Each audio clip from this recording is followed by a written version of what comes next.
Fiction, science fiction, horror, fantasy, crime, LGBT, thriller. You have now entered the House of Mystery with your hosts, Eric Shapiro, David North Martino, John Copenhaver, and Al Warren. Heard on KCP 106.5 FM Los Angeles, 102.3 FM Riverside, and 105.0 AM Palm Springs. You are back in the House of Mystery, and of course I'm Al Warren, and if I could speak right, you'd know that. And Mr. Martino's in the back. You haven't blown up anything today, have you? Not today. I'm working on it though. Has your wife locked you down? Are you Yes. You're in quarantine in the quarantine? Yes, double quarantine. Double quarantine. Yeah, just put you in the basement. No, not even a cat. No. God, No. almost blew up the house yesterday. Yeah, that's true. Yeah, You it's know. close. I guess. Oh, you see, I was thinking about this last night. I was thinking it was probably your plan at so that you didn't have to cook dinner, Yes. right? So then, That's she's not only are you just not that good of a cook, but you're going to blow up the place with your pressure cooker, and she's going to have to get dinner anyway, plus clean up the mess. That's right. We have to get McDonald's or something. Yeah. So now you probably got her just picking up stuff on the way home from her work. That's right. Yeah. You know my whole plan now. I see it now. Boy, I could write a book. Anyway.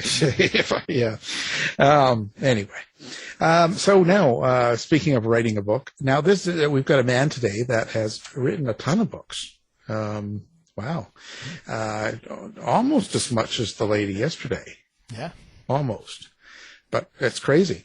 It says more than 80 books. So it looks like it covers a lot of territory. So let's bring him in and talk about this. Welcome to the show, Mr. Caleb Pirtle III. I am glad to be here. Well, hopefully we'll say that at the end. You never know. So Caleb, you've written a lot of books. Where did writing start for you then? Well, Alan, as soon as I realized I wasn't smart enough to dig ditches for a living, I decided to become a writer. Basically, that's all I ever wanted to do.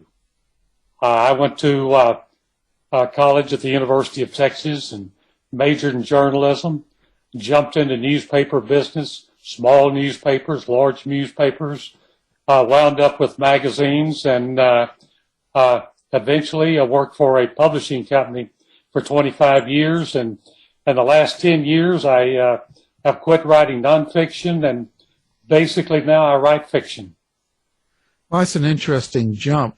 I guess, so first of all, you never really had a fear of writing then, if you jumped right in the papers and were just going at her. You never had a fear of not being, of writing incorrectly or having people chastise you if you didn't do a good article? Well, the only way that you can improve in my business is to make mistakes and have some editor throw a story back in your face and say, if you can't do better than this, you need to find another job. You start working real hard to do better than this. And, as I started out in small town newspapers, the editors really didn't care what you wrote as long as you could fill up space between the advertising. When you got to bigger newspapers, they took it real serious. And in my whole life, I've always taken it really, really serious because I've read. If I'm not writing, I'm reading. And every time I read something new, I think, there's an idea I've never tried before. Let me see if it'll work in my next book. Sometimes it does. Sometimes I don't have the touch that author had, but you never know until you try. Well, do you feel your work as a journalist, deadlines and such, do you feel that's made you a more efficient writer of fiction? I think it did because it made me more of a regimented writer. Because in the newspaper business, especially when I worked for the Fort Worth Star-Telegram, which at that time was the largest daily in Texas, we had 4 deadlines a day. You didn't miss a deadline. Our final deadline was 2 o'clock in the afternoon, and a lot of times I was out on a traffic fatality or a homicide, and I was digging up notes, and at 2 o'clock I was on the telephone dictating my story off the top of the head. And after you do that for a while, you learn what deadlines are all about. And so then you start putting your own deadline on yourself.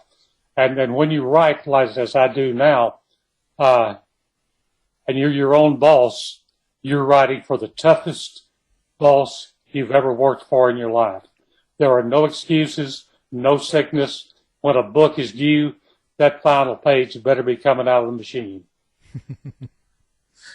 Do you find yourself a very structured writer then? Like, can you sit down and plan this? Can you kind of go, well, I've got from 11 to 5 today, there's nobody home, I'm by myself, so I can just sit down and write. And are you able to do that just on the whim, or do you have to be in a certain mood? No, you're never in a certain mood. Like I said, I'm very regimented. I get up at 5 o'clock in the morning. We have a website that we work to promote other authors' books around the country. So I'm up at 5 o'clock. I load the website. Then I promote all the books on the website that day, as well as my own books on all the social media. Then I take a break, and at 2 o'clock in the afternoon, I sit down and write. Every day at 2 o'clock, I sit down and write.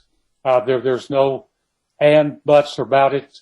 You have a time, the first words start coming out of your word machine. And I found that the great way to do it, as I write 3 hours, at the end of the day, I write my last sentence, but I leave an incomplete sentence. So the next day when I sit down, I complete that sentence, and by the time I complete that sentence, I'm back into the story, and I can keep writing. Oh, that's interesting. That's interesting. I haven't heard that one before. That's a good idea. What made you go from, let's say you were doing all nonfiction and now you've gone into fiction? Was there a particular reason that you did that, or is it just, that you got tired of nonfiction? Well, because of the jobs that I had, I handled publicity for the state of Texas for their travel department. I became the first travel editor at Southern Living magazine and was there for 10 years. So I wrote a lot of travel books. And then when I went to the publishing company, we did a lot of historical books. And, after doing that for a while, you start to get the itch. I wonder if I could take what I've learned and turn it into fiction. And when I retired, I said, this is a perfect opportunity. Now I don't have their deadlines. I have my deadlines. I'm not writing their books. I can write my own books. I love thrillers. I love history. I love mysteries. So I sat down and started writing historical thrillers and historical mysteries. I may live in the present, but I prefer the past. It's just a lot more glamorous. Yeah, it's certainly got a lot more personality, I think. Did you take actual historical situations, like real life situations or things that are really happening, and then put your story in that itself? Well, I'm a firm believer that fiction is packed with reality. It's packed with truths. There is much nonfiction in fiction as there is just pure fiction. Because as you go through life, you build up all of these experiences and all these things you've seen and been a part of and experienced them, and you lock them away in that strange little computer we call a brain. And every once in a while you get to the point in a story, and all of a sudden something that happened to you 25 years ago just jumps out on the page. And it's there before you realize it, and you read it and think, the good Lord, that you had that experience, because it works just the way on fiction that it did in nonfiction. Well, yeah, I find one difference now. So when you write nonfiction, again, like you said, it's their story. So the characters, you're really, you're not creating them. You're sort of explaining them. You're learning about them, and you're learning about what they did, and you're telling a story on what or how they did. You know, it's true crime, or if it's just a biography, or whatever you're doing, right? So you don't really create that. But in fiction now, you're creating the characters you're using. And I guess you would take some of that from yourself and maybe from others around you. I'm not sure. So maybe explain your process on developing and creating characters. Well, what I always do, and before I put the first word on a piece of paper, I really get to know my character. I know everything there is to know about that character. That character comes to life. I know what he likes for breakfast. I know what he likes to drive. I know where he likes to go and when he likes to go. And until he just becomes a living, breathing character. And some characters suddenly exist total, and you don't even expect it. For example, a few years ago, I was roaming the channels at night. I always roam between the History Channel, the Discovery Channel, National Geographic. You never know what wonderful documentaries you're going to run across. And I ran across a documentary in the 1930s. The United States government was conducting a lot of behavioral experiments, trying to reprogram and remap a human's brain, really using hallucinatory drugs, electrical shock treatments. They wanted to be able to erase that person's mind so they could put their thoughts in his mind, and he could do things that he couldn't do otherwise. They would erase his mind. They would erase his memories. And I didn't know this actually happened. They took volunteers. They took people from the Army. They took people from prisons. They took people from insane asylums. And I'm sitting there totally enthralled. And I heard this voice beside me just as clearly as I hear your voice. And he said, that happened to me. And I asked, why did it happen to you? And he said, they believed if they could erase my mind, they could erase my fears. And a man who is not afraid to die is not afraid to do anything he's supposed to do, even if it's an impossible thing to do. And that character just came to life that night. And I've written a 4-book series now based upon the exploits back in the late 1930s, just prior to World War II, on Ambrose Lincoln. So I have 4 historical thrillers based on his character, the man who lost his mind. So you can actually hear your characters. You have an inner monologue when you're writing these. You know, and I speak at a lot of writers' conferences, and I mention that, and if you're not a writer, you think I'm crazy, and you're probably right. But if you are a writer, you know exactly what I'm talking about. Yep. Our characters, they talk to us. In fact, when I'm sitting down writing a scene, I'm not making it up. I'm following my characters, and I'm watching what they do, and I'm listening to what they say, and then I put it on paper. In fact, I had a writer here a while back write and said, you know, for the first time in my life, I'm in the middle of a book, and I've got a writer's block, and I can't make it go. I've worked for weeks, and it won't go any further. And I said, probably what you're trying to do is you have a story, and you're trying to force your characters to go there, and your characters don't want to go there because your characters have a better story. Right. I said, just relax, sit down, and follow your characters. A week later, I got an email back that said, you're right, I'm off and running. Don't ever try to force your characters to do something they don't want to do. It's good advice. So how do you describe your relationship with your characters then? And I ask that because a lot of the nonfiction writers we talk to, or fiction writers, I should say, quite often will tell me they're like their families, they're like their children. I hear all these different terms used when people are trying to explain their characters. What's your relationship? Well, you get real close to your characters. And if you'll notice, the real reason that most authors write a series of books. For example, I've got my Ambrose Lincoln series. I've got my Roland Sands series. I've got my Eudora Durant series. And the reason you write series is that you like your characters so well, you don't want to say goodbye. So instead of putting a period, closing the machine, closing the book and saying, that's it, about a week later, you think, well, I wonder what old Ambrose is up to now. And you sit down and start the next book in the series.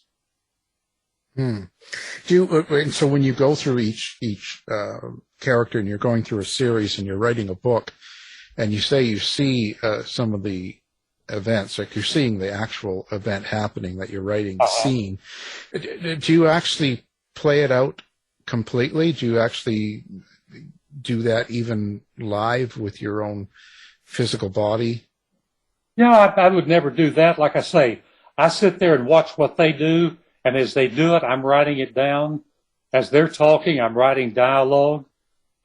It's almost like you've got this little bitty television set sitting right in front of your eyes, and you're watching all the scenes, the action, you're hearing all the dialogue as it comes together. Now, once it's all on paper, you will certainly go back and start rearranging and rewriting threads of dialogue that don't work nearly as well as you thought they did, or expanding on the dialogue and expanding on the scene. But and it's just not your primary characters that you get involved with. In fact, in one of the Ambrose Lincoln books, I had a character that I just needed for one scene. He didn't even have a name, but it was that scene where Ambrose is trying to escape. He's running up these stairs in a walk-up hotel. He runs into a room, and there's this little man sitting there, and it's his room, and he doesn't know what's happening, and he's scared to death. And as they're talking, the door bursts open, the bad guy comes in, and Ambrose kills him.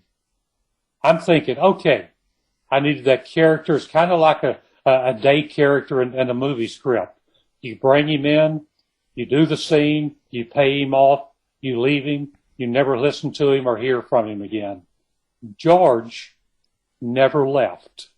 The next thing I knew, he was in another scene. He was in so many scenes, I had to go ahead and give him a name, George Giddings. And little did I know at the time, but in the very climactic scene, when the critical gunfight happened, and Lincoln is laying there wounded and no way to reach his gun, it's little George Giddings that fires the fatal shot to save the day. Wow. I had no idea George was going to play that kind of role. So you just write him in, and if he doesn't leave, you know there's something important somewhere down the line. So you just let him go and see what happens. When you're watching the story in your mind, do you feel like it's like a dream or a daydream? I know sometimes when I write, I find that things kind of change. Like it'll be day and then it'll just be night all of a sudden. Do you have continuity problems like that have to be fixed later, or are you able to kind of stay in the moment as you're writing the story? I'm pretty much able to stay with what I'm doing until I get through and the rewrite starts. It's kind of like all good writers really take after James Michener. James Michener said, "I'm not a very good writer, but I'm a real good rewriter." And that's where you really come in and add the final touches and the flourishes and the impact statements and the impact scenes that really make a book work. Mm. You know, when someone writes nonfiction, or if you're writing in an article or paper, a lot of times there's a meaning besides the event that happened. Like if you're covering a murder or something, there's maybe a point to it. So when you're writing fiction, do you do the same? And I mean that is there underneath the story itself, the drama or whatever the story's about. Is there some sort of subtext or some sort of meaning or something that you hope people get out of that? Yeah, there's always an underlying current that works its way through a story. And more likely it works its way through the character and the roles and the parts he has to play. And because in all good fiction, even a character that's on his fourth book, he's got to keep changing. You don't want the same old character. He's got certain personalities and certain complexities that stays true. But all of a sudden, you may seem really warm-hearted when you thought he had a heart made of ice. So there's always the way to change your characters. And by changing your characters, you change that underlying story. And so often, the story that's on paper is really not the story that you want to tell, especially if your book has something to do with social issues. And all good fiction has something to do with social issues, or at least those issues at the time that people may not have realized played such a major role in their lives, but looking back, they realize they did. Does that sort of put you more on guard these days? Do you feel like you have to be a little bit more concerned about how you word things or how you present them in such a sensitive generation now? You know, probably that's a good reason to write historical fiction, because you don't have to worry so much about that. Because those things that people are sensitive about now, they were also sensitive about in the 1930s or the 1870s. They just expressed it in an entirely different way. And sometimes learning how social issues were met and evolved and solved in 1897 really kind of gives you a key to how you need to act in 2022. So when you write these series of books, do you sort of have this outlined? Like you say, you're pretty structured. So do you know how it's going to end, so to speak, maybe at the end of each book or even the end of the series, and you're writing your way to that point, or is it more as it happens? Well, when I first started, Alan, I would write my first paragraph of a book and my last paragraph at the same time, working under the philosophy that maybe this is like a road map. If you know where you're leaving and you know where you're going to, then you can find a way to get there. But invariably, by the time I got to the ending, it was so different.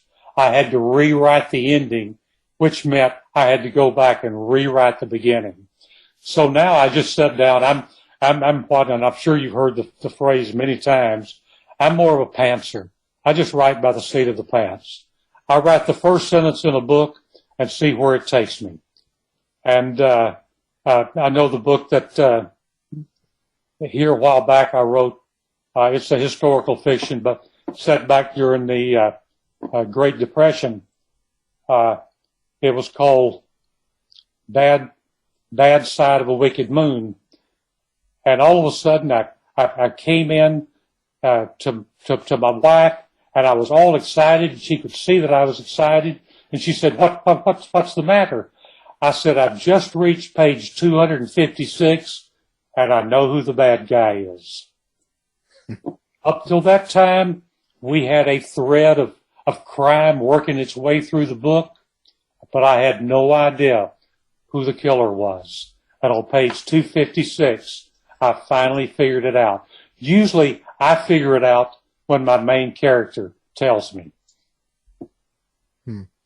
Do you ever take people that you don't like and use them in your books and make them the bad guy or have them killed? Always. And sometimes I even use their real names. Oh. But if you read my books, if you find somebody that's really killed and in a strange and heinous manner, you might want to think back, is that me? Because it very well could be. Well, we didn't know each other. It's the way you can get back at people and still remain friends. Wow, that's great. That's I'll remember that. Newest series looks like you just put out is the Boomtown Saga 3-book series. The Boomtown Saga. Yeah, tell us a little bit about that story. Like, what is this? Well, the Boomtown Saga is back during the early days of the Great Depression. It's written about a fictional East Texas town that was dying on the vine. Businesses were going out of business. People were leaving. There was a drought. The stores were all shuttering their windows and closing their door, and people were just dying on the vine. And into town comes a con man with a doodlebug machine. And he, by hook or crook or good fortune, finds oil. And all of a sudden, this little town is drawn back to life because oil has broken the back on the Great Depression. But with oil, there becomes money. And with money, there's greed. And with greed, there's murder. So you fictionalize it. But it's basically, I'm writing about what I know best.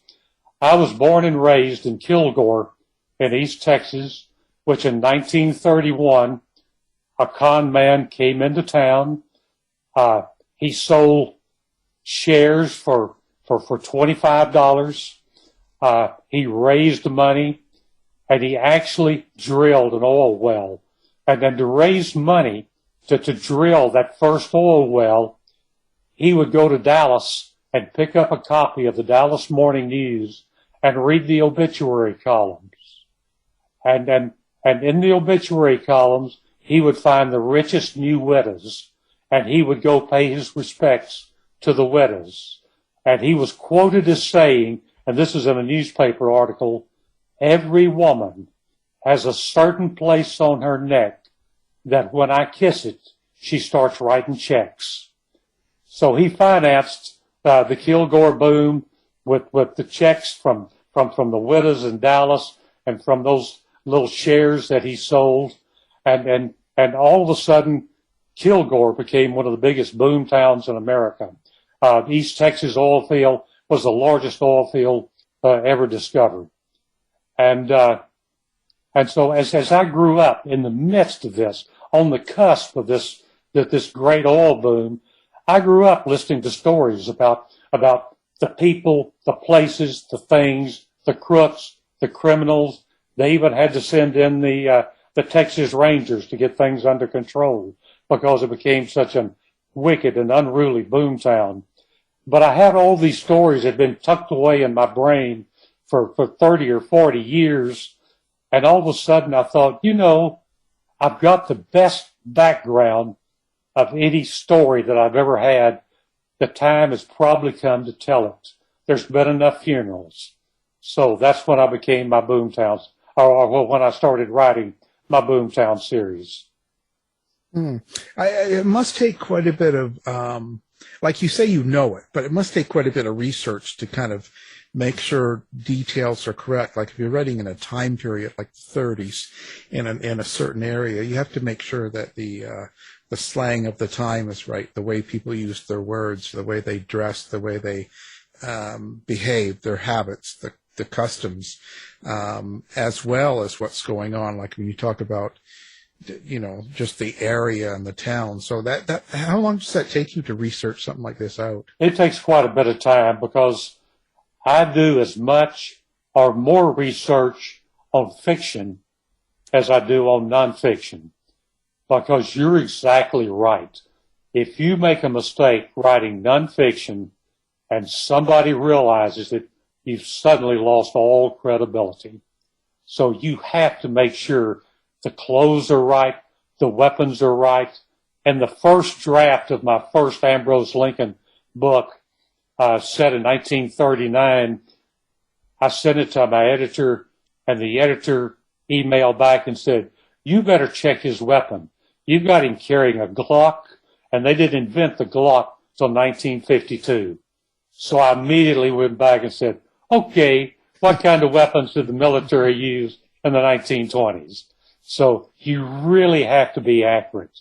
And in that Ambrose Lincoln series, and one of the books, that was the Night of Broken Glass, I had the train coming into Polway, Poland, to pick up the Jews to carry to the death camps.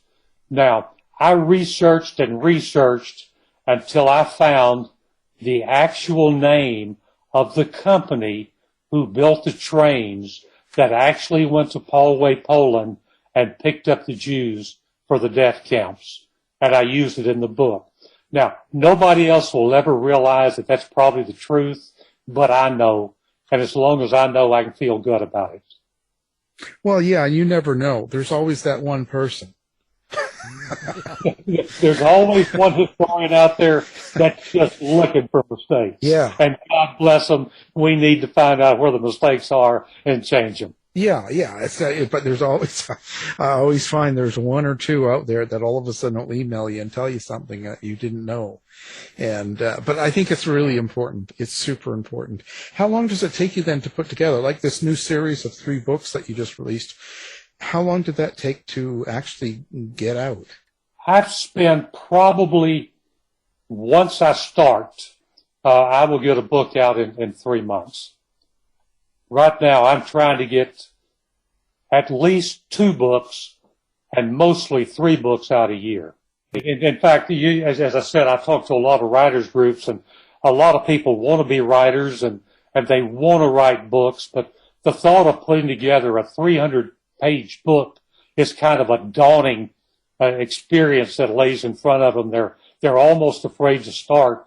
And then I tell them the formula is real simple. Just write 3 pages a day. Even if you're on a roll, stop at the end of 3 pages and write 3 pages every day during the week. Take Saturday and Sunday off, but write just 3 pages a day. It only takes 45 minutes or an hour to write 3 good pages a day. And at the end of 6 months, you'll have a book. Now, 6 months is going to come. You can either have a book or not have a book, but 6 months will be here. So you might as well have one ready for a publisher. What do you think of today's publishing world, with, now the big guy Amazon out there, and a lot of people just self-publish, and there's just like a million titles a day coming out. So, but what do you think in general of the way people are publishing now? Well, when the digital revolution hit, nobody knew what to do with it. And that includes the big 5 publishers in New York. They're almost afraid to do anything beyond what they're doing. It is the reason they're primarily just sticking to their authors that they know sell well. And when their authors die, they still put the names on the front and hire other people to write the stories. But the big problem that the digital revolution caused is, as you said, anybody can throw out a book. And there's, for every good book that's in the marketplace, for every book written by an author who really works hard to hone his craft and develop the best story he can possibly develop, you'll have 100 pieces of schlock that's thrown out there. So, but it almost, the ship almost rights itself, because people who write schlock all of a sudden realizes their book's isn't selling on Amazon, and so they don't write anymore. And you know, it's one of those a whole new industrial revolution as far as the book world is concerned, and you know, you just keep sticking with it, and as a result, there are a lot of real good small publishers that really care about authors and really care about stories and really care about books that are legitimate traditional authors.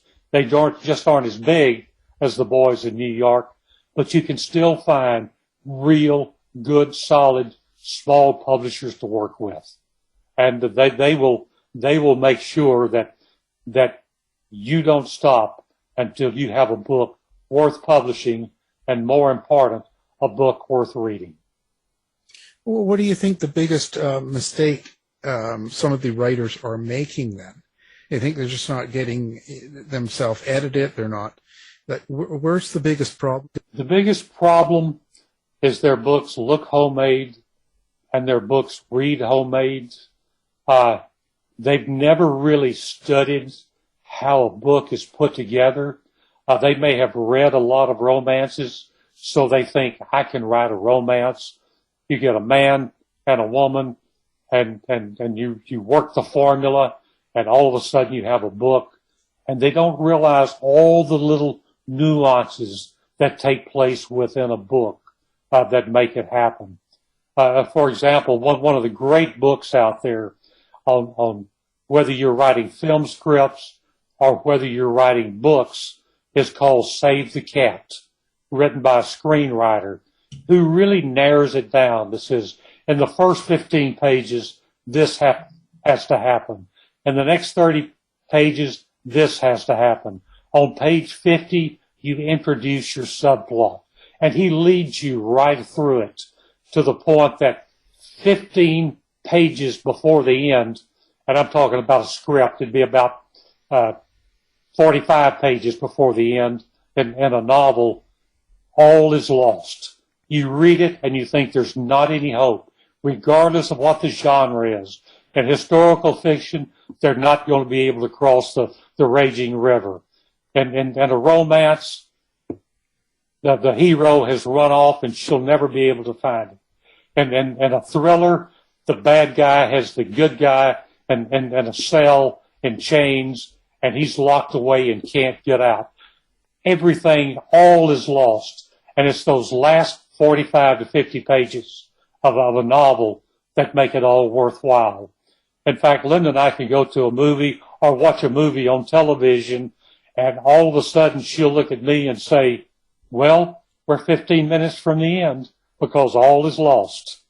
So after a while, you just have to learn how the formula of a good, solid story is put together, and follow that story and believe in that formula because it works every time.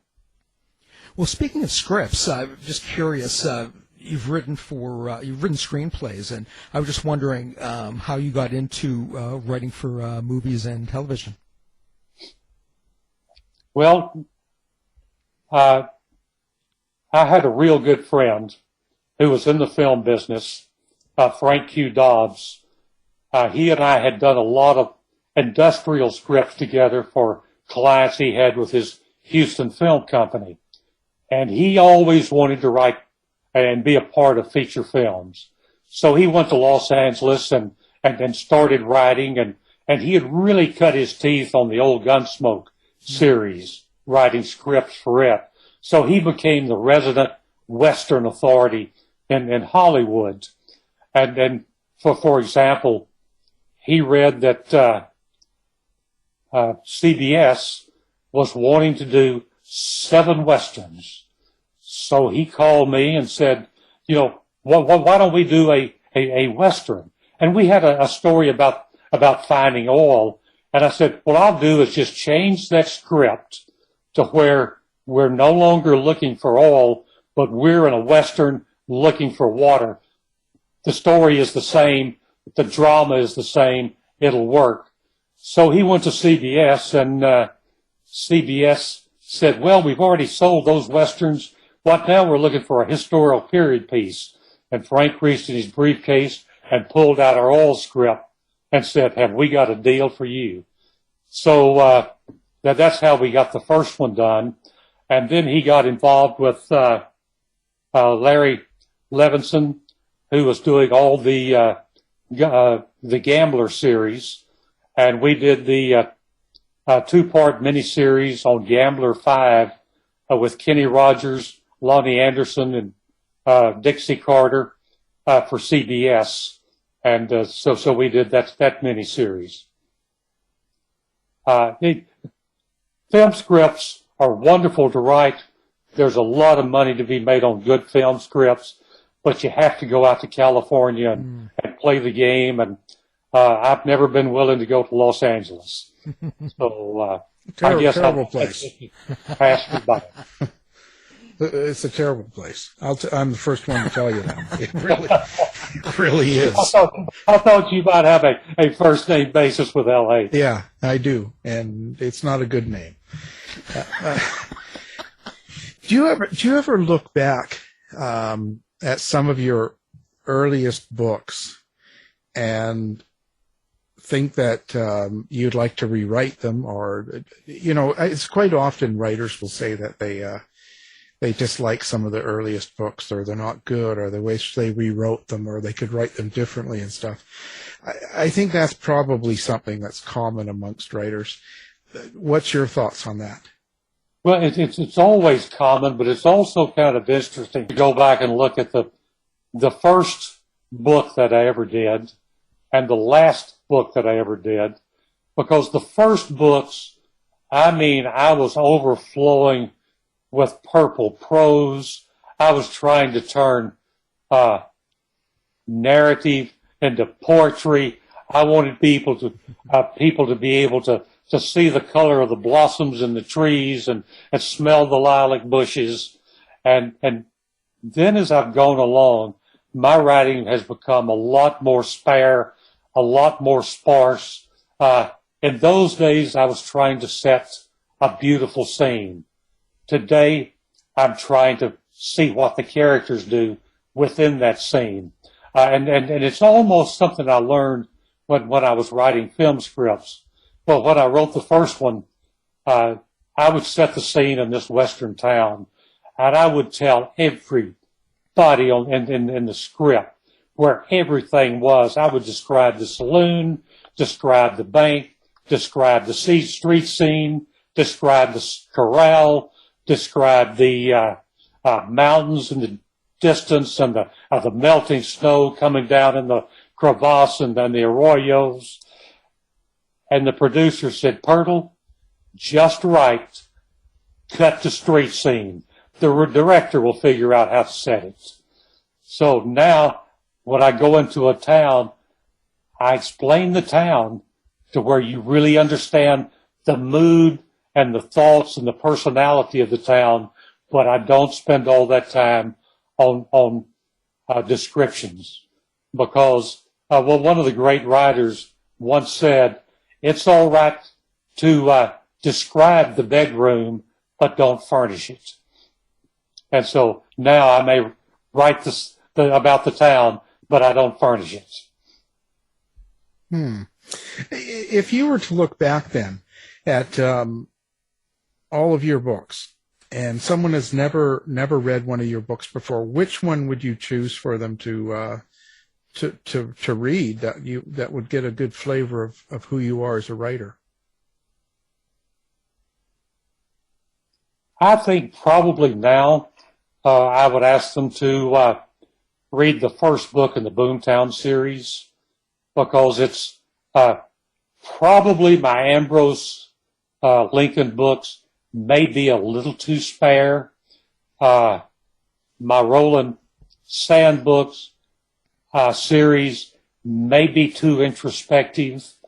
And I think with my Boomtown series, I have been able to work my way through and be able to have introspective and a lot of internal dialogue and dialogue that really work well in those books that probably I would like to go back and change some of the scenes and Ambrose Lincoln and Roland Sand.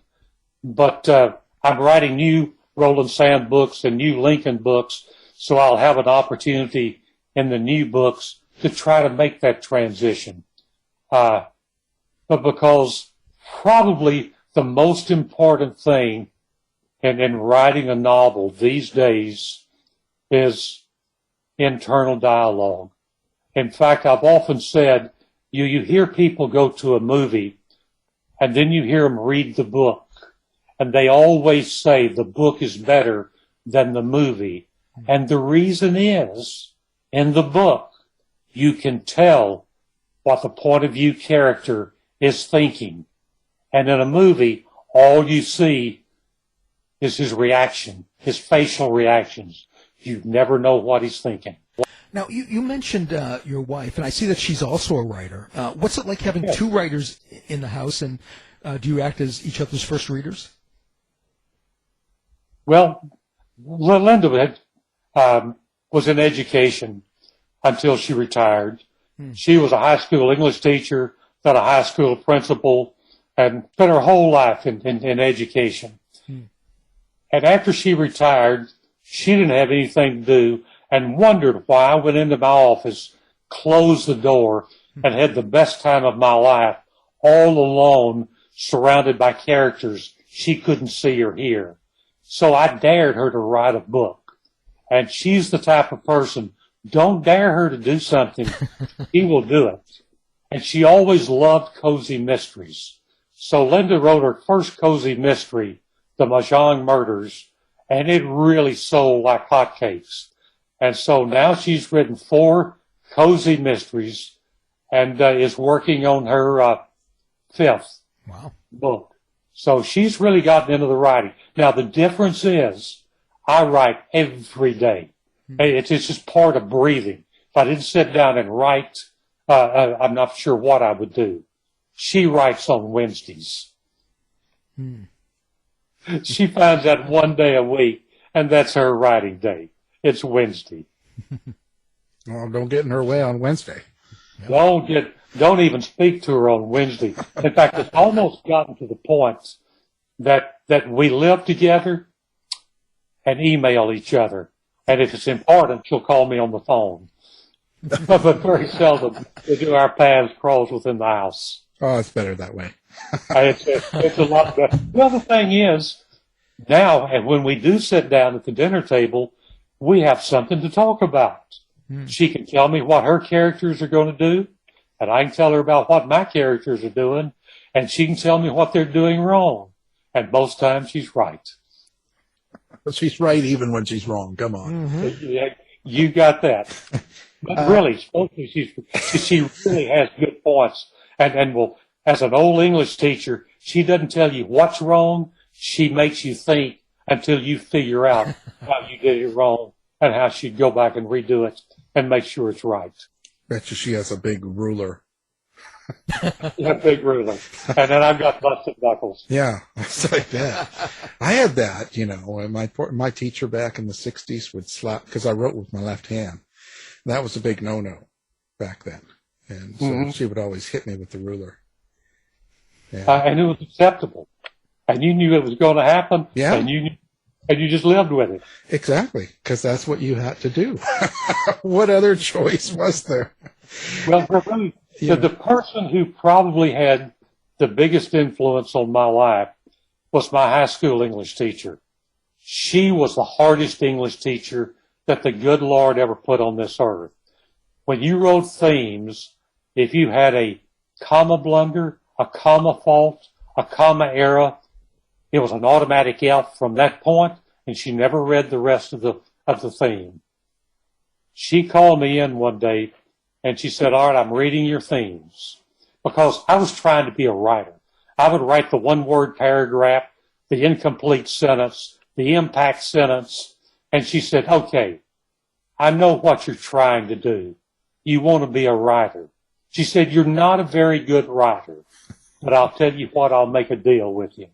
On your themes, you write it the way you want to write it, And if you'll put a little asterisk up that says, this is wrong, I know it's wrong, but I did it anyway, she said, I won't count off. And she was the first one that really gave me the freedom to try to be a writer. And I'm always indebted to her. Boy, she'd probably have a stroke if she read social media. Thank God she's no longer with us, or she would be with us at all. Yeah, she wouldn't. They wouldn't like that, I'll tell you. Now, okay, so how do you like to interact with people? Do you have a website? Do you do social media? What's your favorite interaction with readers? You know, the wonderful thing is on the website, you have the comments, and you have long strings and long threads of comments about your books and other books. And in the back of all my books, I put my email address and say, hey, if you like this book, I'd like to know about it. If you don't like this book, I'd love to know about it, because what your thoughts are really help me improve my writing in the future. And a lot of people will just write because they've never had an opportunity to talk with a used word salesman before.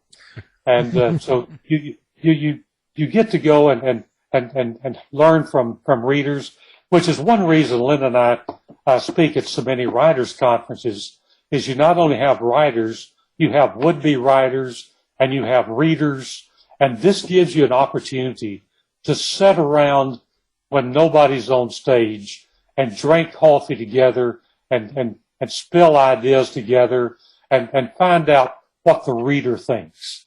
You know, what does the reader want? And am I able to deliver what the reader wants? Because you're really torn these days between writing what you want to write, the stories you want to write, and the stories that the reader wants to read. And probably the biggest mistake I'm making right now is so many of my books being thrillers and really mysteries. Most books are read by women, and so much of what I write would probably be enjoyed more by men readers than women readers, which is why in the Boomtown series, my lead character is Eudora Durant, and she's one of these 1930s abusive wives that woke up one day and she's not going to take it anymore, and she's on a one-woman crusade, and she fights back every opportunity she has to fight back, and she has really struck a tone with a lot of women readers out there that says, yeah, that's the kind of character we like to know existed in 1931. Wow. Sounds like you met Dave's wife. No. Boy, I'm in trouble for that one. And it was kind of interesting because my original concept was to write Backside of a Blue Moon from the con man's point of view. Because from my days working on the police beat for the Star-Telegram, I always loved good con artists if they were really good con artists. And so this was going to be a book about a flim-flam man. And he was in the first chapter. Second chapter, I wrote about Eudora Durant. And by the time I finished her chapter, I said, no, this is Eudora's story. And I put her on chapter 1 and the con man on chapter 2. And Eudora has run off with the series. It's all about her now. And she works well. Wow. She's probably modeled after my wife. To get that in. Well, it's certainly been a pleasure. You know, our time is run out, and we really appreciate. So our guest today is the writer, Caleb Pirtle III. Thank you for being here. Thank you so much for allowing me. It's been my pleasure. Thanks, Caleb. Tired of wasting time trying to decide what to watch on your streaming service? Go to our website and look for the Martino movie reviews. To find out more about our show, guests, or to listen to past shows from our archive, please go to www.houseofmysteryradio.com. Show's over for now. Was it as good for you as it was for me? Well, good night. This has been a production of Something Weird Media. I'll be back.